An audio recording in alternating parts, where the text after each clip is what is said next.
Hi, this is Rob Polenick of Brutal Iron Gym. Meredith and I just finished up her workout today.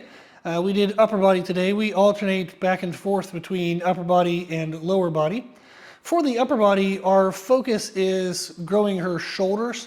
She wants to have a nice rounded shoulder cap, and that's kind of the main thing. Everything we're doing is based around that with the intent of keeping what she considers a sleek, feminine look. Now, that is defined by each individual however they want it to be. For Meredith, what that implies is that we're trying not to overdevelop her upper arms. So we want them to remain muscular but slender, and then have a nice rounded shoulder cap. And then for the back, we don't want to overdevelop her upper traps, which happens pretty easy for her. So we're trying to develop detail in the mid-back, which would be the middle traps and lower traps. We want to build out the back side of the shoulders, so the shoulders are nice and rounded and well-defined when you view her from the back. She wants to have visible muscle bumps on her back, but she doesn't want to have kind of a too muscular or like a rounded, thick upper back look. With all that in mind, we tend to avoid any arm isolation work. We don't do bicep exercises. We don't often do tricep exercises. The majority of our training is going to be focused around shoulder work in mostly the form of lateral raises and reverse flies. We do some overhead presses, but not too often. And then we do a lot of rows. However, we tend to do an overhand grip of a row, whether it's wide or narrow. Every once in a while we'll throw in an underhand grip. We will change positions and kind of break out of the norm from time to time.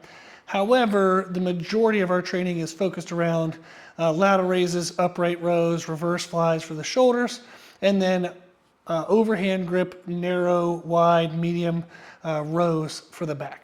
So today's workout, we did a low pulley high row with a rope grip, so she was able to pull like up and out, and that's a really good way to hit the rear delts. We did that for sets of 16 to 20 reps, high blood flow, and what I like about that is it warms up the shoulder, and it also helps the integrity and strength of the shoulder joint itself.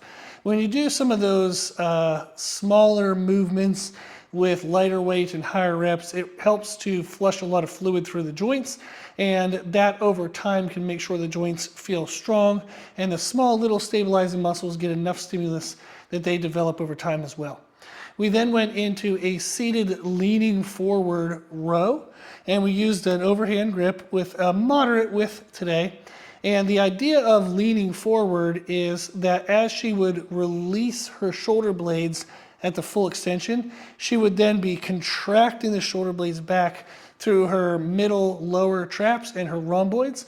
Definitely going to get a little bit of upper lats involved, but that's not a bad thing. That's okay. The predominant movers are going to be the mid-back muscles. The challenge with that movement is to keep the shoulders down, but the elbows up. If the shoulders stay down, that takes away the upper trap from taking over. If the elbows stay up, that takes away from the lats taking over. So it's kind of a weird position to have the shoulders down but elbows up, but that isolates the muscles we really want. Then she moved into lateral raises, into upright rows, and we used a mechanical drop set on the upright rows. So lateral raises were just normal lateral raises for how we define normal. Then we went into upright rows. The mechanical drop set concept means that she was changing her position to match her fatigue level. When doing upright rows, if she stays wide with her pull, that is very hard because it reduces bicep involvement and it lengthens the lever arm from her shoulder to the weight. So she would do as many as she could wide, and then when that would start to fail, she would keep the dumbbells closer together, and that allows the bicep to help, that shortens the lever arm, and allows her to push further into muscular fatigue. So that was her circuit. We did 2 to 3 warm-up sets of each movement, and then 5 working rounds of the circuit in its entirety. Okay, if you give it a try, hopefully you enjoy it, and thank you for watching.